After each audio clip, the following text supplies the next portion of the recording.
इस एपिसोड के स्टार्टिंग में हम लोगों को गोइंग मैरी का सीन दिखाया जाता है, जहाँ पर सब लोग बैठे हुए हैं। नामी बैठी हुई है, लूफी बहुत सारे कैनन बॉल ले आता है प्रैक्टिस के लिए और देखते हैं कि जोरो सो रहा है और ये वाला सीन यहीं पर कट हो जाता है। उसके बाद जोरो के बचपन का एक सीन दिखाया जाता है जब जोरो बहुत ज्यादा छोटा था। तो उसके बाद एक डोजो का सीन दिखाया जाता है जहाँ पर बहुत सारे लोग स्वॉर्ड्समैनशिप प्रैक्टिस करते हैं, बहुत सारे स्टूडेंट भी है। तो वहां पर जोरो आता है और बाहर से चिल्ला चिल्ला के कहता है कि कोई बाहर आओ, जो बहुत ज्यादा शक्तिशाली है वो बाहर आओ, मैं किसी को चैलेंज करना चाहता हूँ। तो उस डोजो का जो मालिक होता है वो बाहर आता है और जोरो भाई बिल्कुल ही बहुत ही शैतान बच्चे होते हैं ना, उस तरह से खड़ा हुआ है और वो चिल्ला चिल्ला के कहता है कि मैं तुम्हें चैलेंज करना चाहता हूँ, अगर तुम मेरे चैलेंज में मतलब मेरे साथ फाइट में हार जाओगे तो मैं तुम्हारा डोजो ले लूंगा। तो वो बंदा कहता है कि अगर तुम हार गए तो तुम क्या दोगे। तो जोरो कहता है कि मैं क्या दूंगा, मैं क्या दूंगा, अच्छा ठीक है मैं तुम्हारे डोजो का एक स्टूडेंट बन जाऊंगा। तो उस डोजो का मालिक हंसते हुए कहता है अच्छा ठीक है मैं तुम्हारे चैलेंज को एक्सेप्ट करता हूँ। और उसके बाद वो बंदा जो डोजो का मालिक है वो कुइना बोल के चिल्लाता है और वहां से एक लड़की बाहर निकलती है। तो वो कहता है कि ये मेरी डॉटर है। तो जोरो कहता है कि मैं एक लड़की के साथ फाइट करूंगा। तो वो डोजो का जो मालिक है वो कहता है कि नहीं, मेरी जो बेटी है वो बहुत सारे एडल्ट से भी बहुत ज्यादा पावरफुल है, तो तुम इसके साथ फाइट कर सकते हो। और उसके बाद जोरो कहता है कि ठीक है। तो जोरो अंदर जाता है और जाने के बाद वो बंदा कहता है कि देखो यहाँ पर जितने सारे बैम्बू स्टिक है तुम किसी को भी यूज कर सकते हो। तो जोरो बहुत सारे बैम्बू स्टिक लेता है अपने राइट हैंड में, अपने लेफ्ट हैंड में, अपने मुंह में, पता नहीं भाई 7-8 बैम्बू स्टिक ले लेता है, मतलब जो बैम्बू स्वॉर्ड्स है वो ले लेता है। और उसके बाद कुइना और जोरो के बीच में फाइट स्टार्ट हो जाता है, लेकिन कुइना पहले ही स्ट्राइक में जोरो को गिरा देता है और जोरो के हाथ में मुंह में जितने सारे स्वॉर्ड्स थे सारे के सारे स्वॉर्ड्स भी गिर जाते हैं। तो जोरो कहता है कि नहीं, मैं एक लड़की के सामने कभी भी नहीं हार सकता।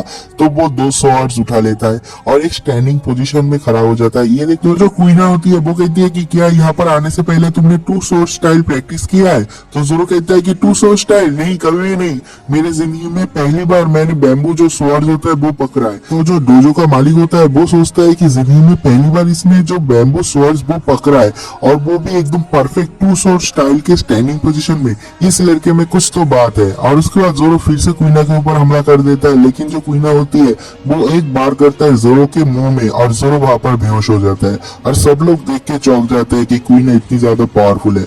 और उसके बाद जोरो को होश आता है और जोरो कहता है कि डैम इट, मैं हार गया, एक लड़की के पास मैं हार गया, मैं क्या करूंगा। तो उसके बाद डोजो का जो मालिक है वो कहता है कि क्या तुम हार मान रहे हो। तो जोरो कहता है कि हाँ मैं हार मान रहा हूँ, एक हार ही होता है। और उसके बाद जो लड़की है वो कहती है कि तुम मुझे कभी नहीं हरा सकते, तुम्हें और भी 10 साल लगेंगे मुझे हराने के लिए। तो जोरो कहता है कि नहीं, ऐसा कभी नहीं होगा, मैं बहुत बहुत बहुत ज्यादा प्रैक्टिस करूंगा और मैं तुमको उसके बाद हराऊंगा। और ये वाला सीन यहीं पर कट हो जाता है। तो कुइना कहती है कि ऐसा दिन कभी नहीं आएगा और ये वाला सीन यहीं पर कट हो जाता है। और उसके अगले दिन से जोरो बहुत ज्यादा मेहनत करने लग जाता है। बूस्ट का ट्रेनिंग बहुत ही ज्यादा हार्ड हो जाता है, जहाँ पर बच्चे अकेले भाग रहा होता है, जोरो कंधे पे एक बंदे को बैठा के भागता है और वो बहुत ही ज्यादा तगड़ी ट्रेनिंग करता है। और उसके ट्रेनिंग के बाद भी जोरो कुइना को हरा नहीं सकता। जोरो को जब भी कॉन्फिडेंस होता है कि वो कुइना को हरा सकता है वो कुइना को चैलेंज कर देता है, लेकिन वो कुइना को कभी भी नहीं हरा पाता। कुइना लगातार 2000 बार जीत चुकी है और एक भी बार नहीं हारी है और उसके बाद भी जोरो हार जाता है। तो जोरो को बहुत ज्यादा दुख होता है कि मैं इतना ज्यादा प्रैक्टिस करता हूँ फिर भी मैं जीत नहीं पाता। तो कुइना बहुत ज्यादा अपमान करता है जोरो को और कहता है कि तुम पैथेटिक हो, तुम एक लड़के होने के बाद भी मुझे हरा नहीं पाए। तो वहां पर जितने सारे लड़के होते हैं वो कहते हैं कि जोरो तो बहुत ज्यादा स्ट्रॉन्ग है, वो तो बड़े को भी हरा देता है, जो ग्रोन अप्स होते हैं उन लोगों को भी हरा देता है। तो कुइना चिल्ला चिल्ला के कहती है कि लेकिन जोरो मुझसे ज्यादा वीक है, मैं उससे ज्यादा स्ट्रॉन्ग हूँ, जोरो मुझे कभी नहीं हरा पाएगा, तुम सारे के सारे जो बॉयज हो वो पैथेटिक हो। मतलब जो कुइना है वो लड़कों को पसंद नहीं करता और वो वहां से चली जाती है। तो उस डोजो के जितने सारे लड़के होते हैं वो उस डोजो के जो मालिक है उसको जाके पूछता है कुइना के डैड को कि वो तुम्हारी बेटी है इसलिए क्या उसे स्पेशल ट्रेनिंग दे रहे हो। तो उसका जो डैड है वो कहता है कि नहीं, ऐसा कुछ भी नहीं है, जोरो भी स्ट्रांग हुआ है लेकिन कुइना बैठी नहीं है, वो भी बहुत ज्यादा स्ट्रांग बन चुकी है क्योंकि वो भी बहुत ज्यादा प्रैक्टिस करती है। और उसके बाद देखते हैं कि जोरो उस रूम से बाहर निकल जाता है, कहता है कि मैं अपने फेस को वॉश करने के लिए जा रहा हूँ। और जोरो बाहर जाके अपने मुंह को वॉश करता है, कहता है कि मैं कुइना को क्यों नहीं हरा सकता, क्यों नहीं हरा सकता, मैंने बहुत ज्यादा प्रैक्टिस किया उसके बाद भी मैं कुइना को नहीं हरा पा रहा हूँ।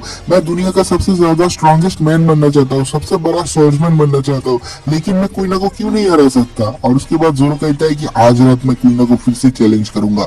और ये सब कुछ कुछ क्वीना वहां पर छुप छुप के सुन रही होती है और ये वाला सीन भी पर कट हो जाता है। तो उसके अगले सीन में हम लोग को क्वीना के डैड का एक सीन दिखाया जाता है। वो किसी और एक बंदे के साथ बात कर रहा है जोरो के बारे में कि जोरो कितना ज्यादा पावरफुल हो चुका है इतने कम टाइम में। और उसके बाद वो कहता है कि क्वीना कभी भी इस डोजो को इनहेरिट नहीं कर पाएगा। तो क्वीना चुप चुप के उन लोगों का बात सुन रही थी और वो दरवाजा खोल के एकदम से सामने आ जाती है और कहती है कि ऐसा क्यों नहीं हो सकता, देखना डैड, मैं एक दिन दुनिया का सबसे स्ट्रॉन्गेस्ट स्पोर्ट्समैन बनूंगा। तो उसका जो डैड है वो कहता है कि नहीं, तुम कभी नहीं बन पाओगे क्योंकि तुम एक लड़की हो। तो क्वीना को बहुत ज्यादा गुस्सा आ जाता है और उसको रोना भी आता है, तो वो वहां से चली जाती है और ये वाला सीन भी पर कट हो जाता है। तो उसके अगले सीन में हम लोग को आधी रात का एक सीन दिखाया जाता है और जोरो दौड़ते हुए उसके डोजो में आ रहा है और उसके पास 2 रियल स्वर्ड्स है और वो स्वॉर्ड जोरो के हाइट से भी ज्यादा बड़े है। और वो दौड़ते हुए जब आ रहा है वो देखता है कि सामने बाहर जो क्वीना है वो बैठी हुई है। क्वीना रो रही थी, तो जोरो को देख के वो रोना स्टॉप कर देती है। तो जोरो कहती है कि तुम आधी रात को यहाँ पर क्या कर रहे हो। तो क्वीना भी कहती है कि मैं भी यही सवाल तुम्हें भी पूछ सकता हूँ। तो जोरो कहता है कि मैं तुमसे फाइट करने के लिए आया हूँ और यही हमारा आखिरी फाइट होगा। 2001 फाइट मतलब 2001 नंबर का फाइट होगा और यही लास्ट फाइट होगा और हम लोग ये फाइट करेंगे रियल स्वॉर्ड से, क्योंकि तुम्हारे पास भी एक असली स्वॉर्ड है ना।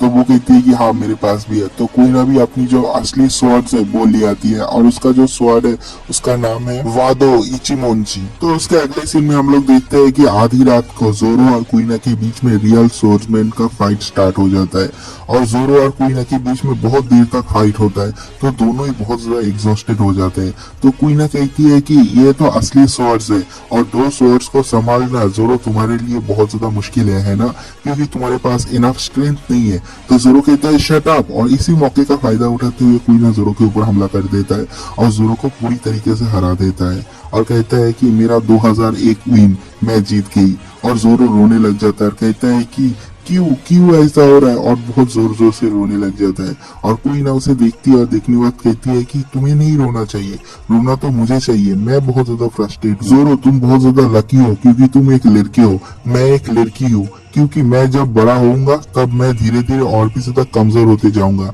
मेरा जो ब्रेस्ट है वो बढ़ने लग गया है और तुम एक लड़के हो, तुम जितना ज्यादा ग्रोन होगे, जितना बड़े होगे, तुम्हारा स्ट्रेंथ उतना ही पावर बढ़ते रहेगा। लेकिन मेरे लिए ऐसा कभी नहीं होगा। मेरा जो डैड है, मेरे डैड ने मुझे कहा है कि एक लड़की कभी वर्ल्ड स्ट्रॉन्गेस्ट मैन नहीं बन सकता और ये बहुत ज्यादा फ्रस्ट्रेटिंग है। तो जोरो कहता है शट अप, लड़की वो लड़का वो ऐसा कुछ भी नहीं होता, तुम मेरे गोल हो और मैं तुमको पाना चाहता हूँ, मैं तुम्हें हराना चाहता हूँ। और तुम कह रहे हो कि लड़की बहुत ज्यादा कमजोर होते हैं, लड़के बहुत ज्यादा पावरफुल होते हैं, ये तुम्हारा एक्सक्यूज है। मैं जिस दिन तुम्हें हराऊंगा तुम भी वही बात बोलने वाले हो क्या?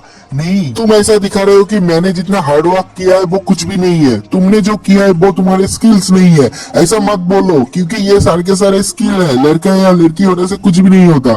और उसके बाद जोरो उसके पास आता है, कहता है कि मुझसे प्रॉमिस करो कि हम दोनों में से एक दिन एक बंदा दुनिया का सबसे स्ट्रॉन्गेस्ट स्पोर्ट्समैन बनेगा और उसके बाद हम दोनों एक दूसरे के साथ कॉम्पीट करेंगे, देखेंगे कि कौन सबसे ज्यादा पावरफुल है। और उसके बाद दोनों प्रॉमिस करते हैं और ये वाला सीन भी पर कट हो जाता है। और उसके अगले सीन में हम लोग क्वीना को देखते हैं और वो भी बहुत ज्यादा पावरफुल बन चुकी है। वो दिन रात बहुत ज्यादा मेहनत करती है, प्रैक्टिस करती है और वो एडल्ट्स को भी ऐसे हरा रहा है कि वो लोग कुछ भी नहीं है। और उसके बाद हम लोग देखते हैं बहुत दिन के बाद का एक सीन जहाँ पर जोरो भी बहुत ज्यादा तगड़ा प्रैक्टिस कर रहे हैं, अपने हाथ से अपने मुंह से वेट लिफ्टिंग करता है क्योंकि वो ज्यादा से ज्यादा स्वर्ड्स पकड़ सके। वो कहता है कि अगर मैं 2 स्वॉर्ड से उसे नहीं हरा पाया तो मैं 3 स्वॉर्ड यूज करूंगा। और वो जोरो भी बहुत बहुत ज्यादा मेहनत करता है। तो ऐसे ही जोरो एक दिन ट्रेनिंग कर रहा था और उसके सामने उसके 3 दोस्त आते हैं और आके खड़े रहते हैं। तो जोरो कहता है कि क्या हुआ, क्या चाहिए तुम लोगों को? तो वो लोग रोते हुए कहता है एक शॉकिंग न्यूज, कहता है कि जो क्वीना है वो मर चुकी है। तो जोरो कहता है क्या?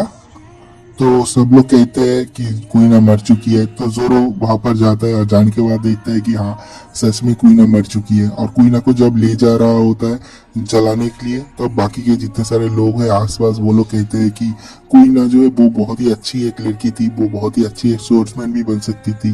तो वो लोग कहते हैं कि कैसे मरा। क्वीना उसके शॉप हाउस में गई थी एक शार्पनर ढूंढने के लिए, उसके जो स्वॉर्ड है उसको धार करने के लिए, और वो पैर फिसल के गिर गई और उसको चोट लगने की वजह से वो मर गई।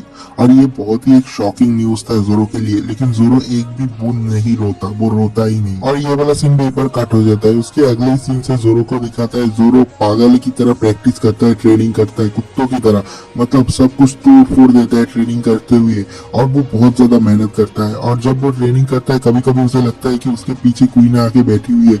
वो पीछे घूमता है और देखता है कि वहां पर कोई भी नहीं है, और वो बहुत ज्यादा फ्रस्ट्रेट हो जाता है, और वो वैसे ही ट्रेनिंग करते रहता है। बहुत दिन हो जाता है ऐसी ट्रेनिंग करते करते। तो ऐसे ही जोरो एक दिन ट्रेनिंग कर रहा था, तो उसका डोजो का जो मास्टर है, जोरो का जो मास्टर है, वो वहां पर आता है, और आने के बाद जोरो को लेके डोजो में जाता है, और जाने के बाद बहुत सारी बातें करता है। कहता है कि क्वीन ने तुम्हारे जैसा दोस्त पाया, इसके लिए मैं बहुत ज्यादा आभार हूँ, क्योंकि तुम डोजो में आए तो क्वीन और भी ज्यादा प्रैक्टिस करने लगा, क्योंकि वो उसे तुमसे ना हारना पड़े।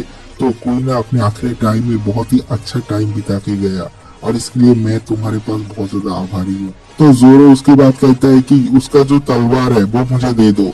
तो उसका डैड पीछे की तरफ घूमता है, और जोरो रोता है, और ये पहली बार वो क्वीन के लिए रोता है, और रोते रोते कहता है कि उसका स्वॉर्ड मुझे दे दो, मैं दुनिया का स्ट्रॉन्गेस्ट स्वॉर्ड्समैन बनने वाला हूँ, क्योंकि हम दोनों ने प्रॉमिस किया था कि हम दोनों में से एक बंदा जो है दुनिया का सबसे स्ट्रॉन्गेस्ट स्वॉर्ड्समैन बनेगा। तो उसका स्वॉर्ड अगर मेरे साथ रहेगा, और जब मैं दुनिया का सबसे स्ट्रॉन्गेस्ट स्वॉर्ड्समैन बन जाऊंगा, मेरा नाम हेवन तक पहुंच जाएगा और उसे सुनाई देगा। और जोरो रोने लग जाता है। तो उसका जो मास्टर है वो घूमता है, और घूमने के बाद कहता है कि हाँ तुम उसका स्वॉर्ड रख सकते हो। उसका जो पैशन है और उसका जो लव है स्वॉर्डमैनशिप के लिए, वो मैं तुम्हारे पास पास डाउन करना चाहता हूँ। और जोरो बहुत ही ज्यादा रोने लग जाता है, कुत्ते की तरह रोता है, और ये वाला सीन भी पर कट हो जाता है। तो उसके बाद 8 साल बाद का एक सीन दिखाता है, जहाँ पर जोरो फुल ग्रोन अप बन चुका है, और उसका जो 3 स्वॉर्ड स्टाइल है वो बहुत ही तगड़ा बन चुका है, और उसने 3 स्वॉर्ड स्टाइल पे महारत हासिल भी कर लिया है। और उसके बाद वो डोजो का जो मास्टर है उसको थैंक यू कह के सब कुछ के लिए वो वहां से चला जाता है, और ये वाला सीन यहीं पर कट हो जाता है। और अगले एपिसोड के स्टार्टिंग में हम लोगों को प्रेजेंट टाइप का एक सीन दिखाया जाता है, जहाँ पर लूफी कैनन फायर प्रैक्टिस कर रहा है, लेकिन उसका एक भी कैनन फायर ठीक जगह पे नहीं लग रहा। तो उसके बाद उसब आता है, लेकिन उसब का पहला ही फायर निशाने पे लग जाता है, और सब लोग चीयर करने लग जाते हैं। तो लूफी कहता है कि अब से तू मेरे शिप का स्नाइपर है, और ये वाला सीन भी पर कट हो जाता है। तो उसके अगले सीन में हम लोग देखते हैं कि एक बंदा गोइंग मेरी में आके हंगामा मचा देता है, सब कुछ तोड़ने लग जाता है। तो लूफी उसको पकड़ के पटक देता है। तो थोड़ी देर बाद हम लोग को पता चलता है कि इस बंदे का नाम है जॉनी, और ये जोरो का एक फ्रेंड है। तो जोरो नीचे की तरफ आ रहा होता है, और ये जो जॉनी है वो रोते रोते कहता है कि मेरा जो पार्टनर है योसाकू, उसका हेल्थ बहुत ज्यादा खराब था, तो मैं उसे एक रॉकी आइलैंड पे ले गया जहाँ पर वो थोड़ा सा रेस्ट कर सके। लेकिन वहां पर एक कैनन फायर होता है पायरेट शिप से, और इस शिप से वो कैनन फायर होता है, इसलिए मैंने सोचा शायद पायरेट्स ने हम लोग के ऊपर हमला कर दिया, इसलिए मैंने इस पायरेट शिप के ऊपर हमला कर दिया था। लेकिन ये एक मिसअंडरस्टैंडिंग है। तो जोरो समझ जाता है, और सब लोग उसकी हेल्प करने के लिए कोशिश करता है। तो नामी उसके हेल्थ को रिकवर करने के लिए थोड़ा सा हेल्प करती है, और उसका हेल्थ स्टेबलाइज हो जाता है। और उसके अगले सीन में हम लोग देखते हैं कि सब लोग बैठे हुए हैं, और सब लोग बात कर रहे हैं एक कुक के लिए, क्योंकि उन लोगों के शिप में कोई भी कुक नहीं है, तो उन लोगों को डिसेंट खाना नहीं मिलता। तो जो जॉनी है वो एक जगह का सजेस्ट करता है, नॉर्थ सी पे जाने के लिए, वहां पर उन लोगों को कुक मिल सकता है। तो सब लोग प्रिपेयर होता है नॉर्थ की तरफ जाने के लिए, जो कि ग्रैंड लाइन के पास है, और ये वाला सीन में पर कट हो जाता है। तो सब लोग ग्रैंड लाइन पे उस रेस्टोरेंट के पास चले जाते हैं, सी रेस्टोरेंट पे, जिसका नाम है बराती है। तो वो लोग जब वहां पर जाते हैं, सब लोग एस्टोनिश हो जाते हैं उस रेस्टोरेंट को देख के, और सब लोग कहते हैं कि हम लोग को अच्छा अच्छा खाना मिलेगा। लेकिन जब वो लोग जा ही रहे थे, उन लोगों के साथ में एक और शिप जा रहा होता है, जो कि एक नेवी शिप होता है, और वहां पर एक लेफ्टिनेंट रहता है नेवी हेडक्वार्टर से, जिसका नाम है आयरन फिस्ट फुल बॉडी। तो वो कहता है कि तुम लोग कौन हो और तुम लोगों का नाम क्या है, मैंने तो ऐसा पायरेट फ्लैग पहले कभी नहीं देखा। तो लूफी आता है, अपना इंट्रोडक्शन देता है, उसब आता है, अपना इंट्रोडक्शन देता है, जैसे स्कूल में होते हैं ना पहले दिन, उस तरह से वो लोग इंट्रोडक्शन देते हैं। और उसके बाद कहता है कि हम लोगों ने कल ही हमारा जो पायरेट ग्रुप है उसे बनाया है। तो जो ये आयरन फिस्ट है वो उन लोगों का मजाक उड़ाते हुए वहां से चला जाता है, और अपने नेवी वालों को ऑर्डर देता है कि ये जो शिप है इसको सिंक कर दो, इसको डुबा दो। तो वो लोग इन लोगों के मतलब लूफी के जो पायरेट शिप है उसके ऊपर एक कैनन फायर करता है। तो लूफी कहता है कि मेरे ऊपर छोड़ दो सब कुछ। तो लूफी अपने आप को एज ए गुलेल की तरह यूज करता है और उस कैनन बॉल को पकड़ लेता है, लेकिन जब वो उसको रिटर्न फायर करने वाला होता है उसका एक हाथ मिस हो जाता है और वो मिस फायर होके जाके उस रेस्टोरेंट में जाके गिरता है, और उन लोगों का जो हेड शेफ है उन लोगों के घर में जाके गिरता है, और हेड शेफ का सर जो है लूफी फोड़ देता है। तो वो लोग लूफी को पकड़ के वहां पर ले जाते हैं। तो लूफी वहां पर जाता है, जाने के बाद इंस्टेंटली उन लोगों से माफी मांगता है, लेकिन जो हेड शेफ होता है वो कहता है कि नहीं, माफी नहीं मिलेगा, तुमने जो मेरा लॉस किया है, ये जो तोड़ फोड़ किया है, इसका पैसा देना पड़ेगा और मेरा मेडिकल फी भी देना पड़ेगा। तो लूफी कहता है अच्छा ठीक है, मैं तो मेडिकल फी दे दूंगा, लेकिन मेरे पास कोई भी पैसा नहीं है। तो वो रेस्टोरेंट का जो शेफ है वो कहता है कि तो तुम्हें यहाँ पर काम करना पड़ेगा फ्री 1 साल के लिए। तो लूफी कहता है कि 1 साल, 1 साल तो बहुत ज्यादा है, मेरे को 1 हफ्ते के लिए मैं फ्री में काम कर सकता हूँ। तो हेड शेफ बिल्कुल भी नहीं मानता, तो लूफी एक एक करके हफ्ता बढ़ाते जाता है। उसके बाद हेड शेफ को बहुत ज्यादा गुस्सा आ जाता है और लूफी को बहुत ज्यादा पेलता है और कहता है क्या तुम्हें ये कोई मजाक लग रहा है? तुमने हेड शेफ को हेविली इंज्योर किया है और तुमने रेस्टोरेंट में तोड़फोड़ भी मचाया, क्या तुम्हें नहीं लगता है कि तुमने जो किया है उसका भरपाई तुम्हें करना चाहिए? तो लूफी कहता है कि देखो, मैंने 10 साल इंतजार किया पायरेट बनने के लिए, अब मेरा जर्नी स्टार्ट होने ही वाला है, लेकिन मैं यहाँ पर 1 साल नहीं रुक सकता। तो वो जो शेफ है वो सामने आता है और लूफी के एक पैर के ऊपर अपना नकली पैर रखता है और कहता है कि ठीक है, तो तेरा एक पैर मुझे दे दे। तो लूफी चिल्ला चिल्ला के कहता है कि नहीं नहीं, मैं अपना पैर भी यहाँ पर नहीं छोड़ सकता। तो वो हेड शेफ लूफी को और भी ज्यादा पेलता है और ये वाला सीन भी पर कट हो जाता है। अगले सीन में रेस्टोरेंट का एक सीन दिखाता है जहाँ पर फुल बॉडी उसके गर्लफ्रेंड के साथ डिनर तो नहीं, खाना खाने के लिए आया है। तो वहां पर सांजी आता है और सांजी आके उन लोगों को जो सूप है वो देता है ऑर्डर किया हुआ, और उन लोगों ने जो वाइन ऑर्डर किया था वो वाइन भी देता है। तो जो लेफ्टिनेंट फुल बॉडी है वो वहां पर बहुत ज्यादा भाव खाने की कोशिश करता है और उस वाइन को टेस्ट करने के बाद ही कह देता है कि ये ऐसा ऐसा वाइन है, इसमें ये सब कुछ मिलाया हुआ है। तो जो सांजी है वो कहता है कि नहीं, यहाँ पर ये सब कुछ भी नहीं है, तुमने जो कहा है वो सब कुछ गलत कहा है। तो जो फुल बॉडी कहता है कि उसे बहुत ज्यादा शर्म आता है क्योंकि आसपास के जितने सारे लोग हैं सब लोग हंस रहे होते हैं चुप चुप के, और जो फुल बॉडी है वो सोचता है कि ये क्या हो रहा है, मैंने तो ये वाला वाइन ही ऑर्डर दिया था, लेकिन इसने इस वाइन को क्यों चेंज कर दिया। और फुल बॉडी को बहुत ज्यादा गुस्सा आता है। तो वो क्या करता है, नीचे एक कॉकरोच होता है, उस कॉकरोच को मार के अपने सूप में दे देता है और वेटर को चिल्लाता है, कहता है वेटर वेटर जल्दी से यहाँ पर आओ। तो सांजी वहां पर जाता है, जाने के बाद कहता है कि मैं कोई वेटर नहीं हूँ। तो वो बंदा कहता है कि देखो, इस सूप में एक कॉकरोच है, क्या तुम लोग अपने कस्टमर को कॉकरोच देते हो सूप में? तो सांजी उस फुल बॉडी को और भी ज्यादा इंसल्ट करता है क्योंकि उसे ऐसे लोग बिल्कुल भी पसंद नहीं जो कि खाना को वेस्ट करते हैं। और सांजी कहता है कि मुझे नहीं पता, इंसेक्ट्स के बारे में ज्यादा इंफॉर्मेशन मेरे पास नहीं है। और सब लोग और भी ज्यादा जोर जोर से हंसता है। तो वो क्या करता है, उस टेबल में बहुत बड़ा एक मुक्का मारता है फुल बॉडी और वो टेबल ही तोड़ देता है। उसके अगले सीन में हम लोग देखते हैं कि जोरो, नामी और वो सब उस रेस्टोरेंट में आता है खाना खाने के लिए। लेकिन जब वो लोग अंदर घुसते हैं वो लोग देखते हैं कि वहां पर जो सांजी है उसने उस फुल बॉडी को मार के, पेल के, तोड़ के रख दिया है क्योंकि उसने खाना को नष्ट किया है, सूप को नष्ट किया है। और सांजी कहता है कि मुझे 3 दिन लगा है इस सूप को बनाने के लिए, और तुम कैसे एक सूप को, एक खाना को ऐसे वेस्ट कर सकते हो। और ये वाला एपिसोड एक बार